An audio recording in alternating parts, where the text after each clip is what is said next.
तो नमस्कार दोस्तों, आप सभी का स्वागत है डिवाइन हेल्प एस्ट्रोलॉजी के यूट्यूब चैनल में। आज के लेक्चर में मैं आपको बताऊंगा कि सिंह लग्न अगर आपका है, आपके अगर फर्स्ट हाउस में 5 नंबर लिखा है तो आपका सिंह लग्न है। लियो एसेंडेंट के आप जातक है और मीन राशि आपके अष्टम भाव में 8th हाउस में पड़ रही है, जहां मैंने शनि वक्री और पूर्वा भाद्रपद, उत्तरा भाद्रपद और रेवती ऐसे 3 नक्षत्र से ये राशि बनती है।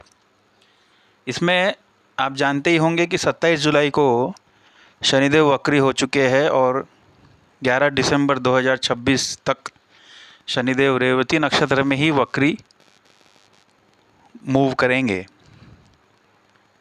तो दोस्तों क्या है कि हर एक जातकों के लिए अलग अलग घरों में मीन राशि पड़ती है। तो यहाँ पर ये मीन राशि वैसे भी परफेक्ट साइन है मोक्ष के लिए, और मोक्ष त्रिकोण की ये अंतिम राशि है, 4, 8, 12 जिसको कहते हैं। तो लियो एसेंडेंट के लिए ये वैसे भी मोक्ष त्रिकोण ही बनता है इनका। हाउस के हिसाब से भी 4, 8, 12 होता है और साइन भी पाइसेस है। तो जैसे 27 जुलाई के बाद बहुत सारे मीन लियो एसेंडेंट जो है, सिंह लग्न के जातक जो है, तो उनके लिए उन्होंने अभी ये अनुभव करना शुरू हो गया होगा। ये काफ़ी दिन हो गए वक्री काल शुरू होके, और आप देखेंगे कि नेचुरली एक इंटरेस्ट डेवलप हुआ है। लियो एसेंडेंट जितने भी है, लियो जिनका बहुत पावरफुल साइन है आपके चार्ट में, उनके लिए भी, या कई बार चंद्र राशि भी अगर होती है तो वहाँ से भी इफेक्ट आता है। कई लोगों के लिए चंद्र लग्न बहुत ज़्यादा काम करता हुआ दिखता है। तो चंद्र लग्न भी फिलहाल हम नहीं देखेंगे। फिलहाल हम देखेंगे कि आपका एसेंडेंट देखो आप, उसमें आपका मीन राशि अष्टम भाव में पड़ रही है।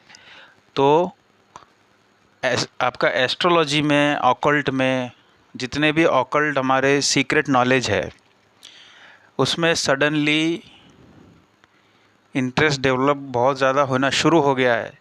हो सकता है कि आपका एस्ट्रोलॉजी में इंटरेस्ट रहा हो पहले से और आपने किसी कारण से उसको पढ़ाई करना, उसको इंटरेस्ट आपका थोड़ा सा आपका इंटरेस्ट जो है वो ख़त्म हो गया था, किसी और कारण से आपके काम में आप बिज़ी हो गए थे। अब क्योंकि मीन राशि आपके अष्टम में पड़ रही है और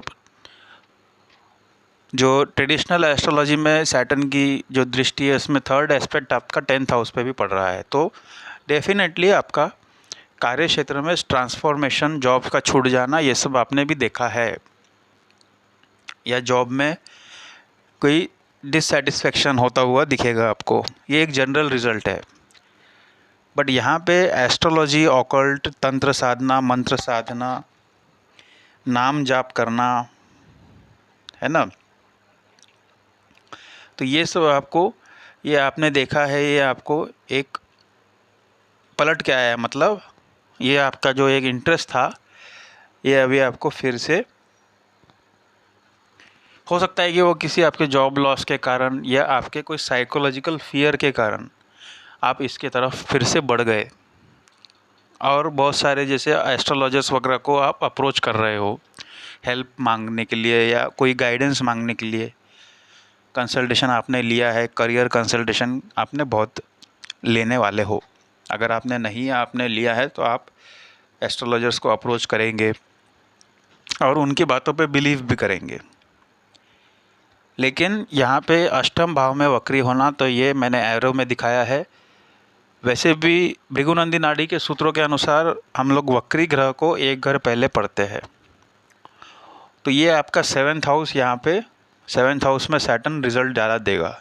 इसलिए आपको मैं बोलता हूँ कि देखना है कि एक्वेरियस में, जेमिनाई में और लिब्रा में भी कौन से आपके प्लैनेट्स हैं, वो भी आप देखिए। पर्टिकुलरली आपका एक्वेरियस में कौन से प्लैनेट है। एनीवे आप जब 27 जुलाई के बाद से ही आप देखना शुरू कर देंगे कि कोई साइकोलॉजिकल फियर्स, सबकॉन्शियस माइंड में एक टेंशन चलेगा। इन लॉज की फैमिली है, स्पाउस की जो फैमिली है, वहाँ से थोड़ा सा प्रेशर भी आ सकता है। ये सबकॉन्शियस माइंड में ज़्यादा चलता है। सीक्रेट एनिमी का डर होना कि मेरे पे कोई षड्यंत्र हो रहा है, बुरी नज़र लगना, इविल स्पिरिट्स का डर लगना, कर्ज ऋण इसका चुका पाऊँगा कि नहीं चुका पाऊँगा। और इसमें ये समय पे कोई नई बीमारी भी उभर के आ जाती है, तो वो बीमारी उभर के कोई गंभीर रूप ना ले ले, इसका भी एक सबकॉन्शियस में डर हमेशा चलता रहता है। तो आपने एक बात और देखी होगी कि आपका जो डेली रूटीन है वो डिस्टर्ब हो गया है, जो कि ऐसे कारणों से डिस्टर्ब हुआ है जो आपके हाथ के बाहर है, मतलब कंट्रोल के बाहर है। तो आपकी हो सकता है कि जो डिजीज़ आपको हो रहा है या होने का डर है वो इसी कारण से है कि आपका डेली रूटीन ऊपर नीचे हो गया है, आपका स्लीप पैटर्न गड़बड़ा गया है। अब वो जो बीमारी है वो कितना गंभीर रूप लेगी, ये चार्ट आपका ओवरऑल कंडीशन क्या है आपकी, ये सारा चीज़ें देखनी होगी। इसमें भी ये जो मैं रिजल्ट्स बता रहा हूँ, इसमें इंटेंसिटी आपको तब देखने मिलेगी जब आपके कुंभ राशि में राहु है या शनि है, या मीन राशि में ही शनि वक्री है आपके नेटल चार्ट में। एक बात ध्यान देने की है दोस्तों कि कोई इवेंट, कोई घटना, ये जॉइंट इन्वेस्टमेंट्स जो होते हैं, जैसे कि स्पाउस के साथ में आपने कोई, या आपके कोई बिजनेस पार्टनर से उनके साथ में कोई इन्वेस्टमेंट किया है, वसीयत वगैरह बनाने की से रिलेटेड, वसीयत से रिलेटेड आपको पता चले कि कोई एंसेस्ट्रल प्रॉपर्टी हो सकता है, ये क्या है, 8th हाउस रिलेटेड चीज़ें हैं, इनसे इवेंट ज़्यादा हो गए। और डेट्स, या जैसे कि कॉन्ट्रैक्ट वगैरह होता है, पार्टनरशिप भी क्या है, लव रिलेशनशिप और पार्टनरशिप, आपका जो स्पाउस वगैरह के साथ में आपका एक मैरिज भी एक कॉन्ट्रैक्ट है, तो उससे रिलेटेड आपको टेस्ट किया जाएगा। प्रकृति आपसे पेशेंस की डिमांड कर रही है और ऑनेस्ट कन्वर्सेशन की डिमांड कर रही है। अब इसमें होता यह है कि आपको जैसे डिले वगैरह बहुत ज़्यादा ये चीज़ों में देखने को मिलेगा, और आपको रीइवैल्यूएट करने के लिए आपको प्रकृति डिमांड कर रही है किस बारे में, आपके जॉइंट बैंक अकाउंट जो होंगे, आपका इनहेरिटेंस जो भी आपका टैक्स वगैरह आपने नहीं भरा है, या लोन, और अब जैसे लोन है या मॉर्गेज वगैरह की चीज़ें आपको सरफेस पे आके आपको वो पता चल सकती है, जो आपको अभी तक नहीं पता था। ठीक है जी। और जैसे इंश्योरेंस पॉलिसी हो गई, ईएमआई हो गई, ये सब चीज़ों से इवेंट्स, इससे रिलेटेड इवेंट्स आपके लाइफ में आपको होते हुए दिखेंगे, और सडन होता है। ठीक है। और इसमें क्या है कि आपका देखो, स्टॉक मार्केट, इन्वेस्टमेंट, इसमें सडन इंटरेस्ट डेवलप होगा। हो सकता है कोई फ्रेंड सर्कल में से कोई आपको बताए कि ये भी एक ज़रिया है जहाँ पे आप लॉन्ग टर्म इन्वेस्टमेंट के तरफ आपका इंटरेस्ट, और हो सकता है आपका शुरू भी कर दे, आप लॉन्ग टर्म इन्वेस्टमेंट करना शुरू कर सकते हैं।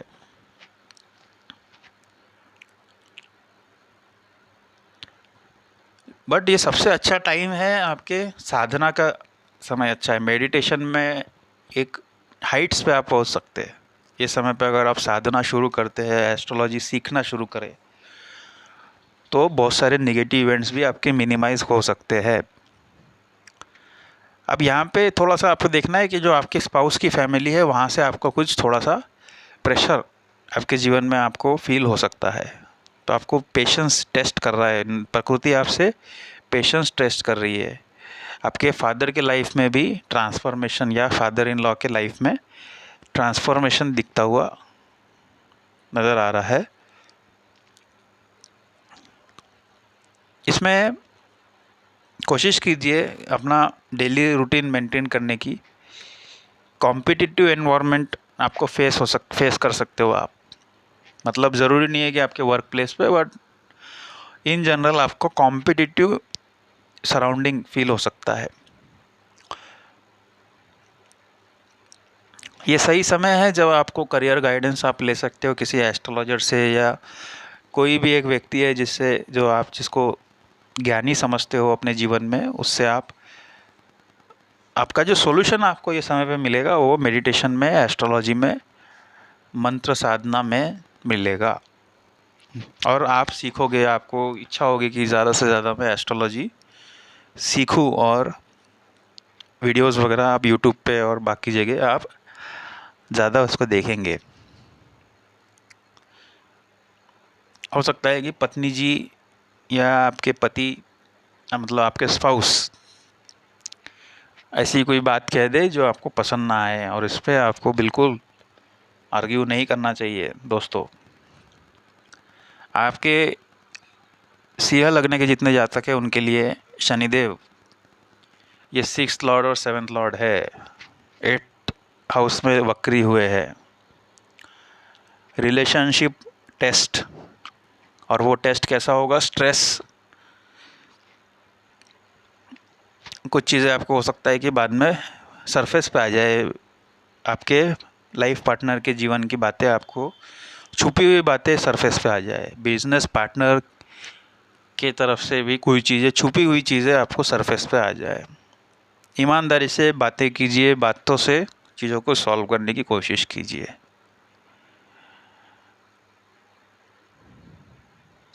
बड़े decision regarding, big decision regarding marriage, और पर्टिकुलरली मैं बोलूँगा कि जैसे अगर आप बंटवारा चाहते हो, रिश्तेदारी में बंटवारा, इनहेरिटेंस को लेके कोई डिसीजन लेना है बड़ा, पुश्तैनी जायदाद रिलेटेड कुछ डिसीजन लेना है, तो ये वक्री काल ख़त्म होने के बाद आपने डिसीजन लेना चाहिए, ऐसा मेरा सजेशन है।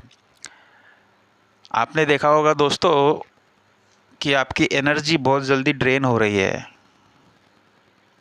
तो इस पे आप ध्यान दीजिए। आपके रिप्रोडक्टिव ऑर्गन्स, हो सकता है अगर इन केस आपको पाइल्स या ऐसी कोई शिकायत है तो बहुत ज़्यादा ध्यान देने की ज़रूरत है। डाइजेशन, तो आपको सलाह दी जाती है कि पर्याप्त मात्रा में पानी पीजिए, अपनी बॉडी को हाइड्रेटेड रखिए, जल्दबाजी से बचिए। खास तौर से आपका जो बिज़नेस रिलेटेड पार्टनरशिप, और जो मैंने बताया जैसे कि एग्रीमेंट्स वगैरह करना है, तो उसके लिए थोड़ा सा अगर हो सके तो इसको पोस्टपोन कीजिए। और बहुत ज़्यादा मेहनत, अपनी हेल्थ को कॉम्प्रोमाइज़ करके काम करना ये सही नहीं है। ये समय मेडिटेशन के लिए, हीलिंग सीखने के लिए, हीलिंग, सेल्फ हीलिंग करने के लिए, तो अपनी एक बाउंड्री सेट कीजिए। और नया लोन वगैरह कुछ लेना के लिए भी ये सही समय नहीं है। तो रेस्ट को प्रायोरिटी देना आपके लिए सजेस्ट किया जाता है। पर्याप्त मात्रा में आराम कीजिए, विश्राम कीजिए, और अपनी इमोशनल बाउंड्रीज़ को प्रोटेक्ट भी कीजिए, और बड़े कमिटमेंट से बचिए दोस्तों। तो ये था लियो एसेंडेंट के लिए एक छोटा सा स्नैपशॉट प्रेडिक्शन मैं बोल सकता हूँ, क्योंकि मुझे नहीं पता कि आपके एक्वेरियस में कौन सा प्लैनेट है।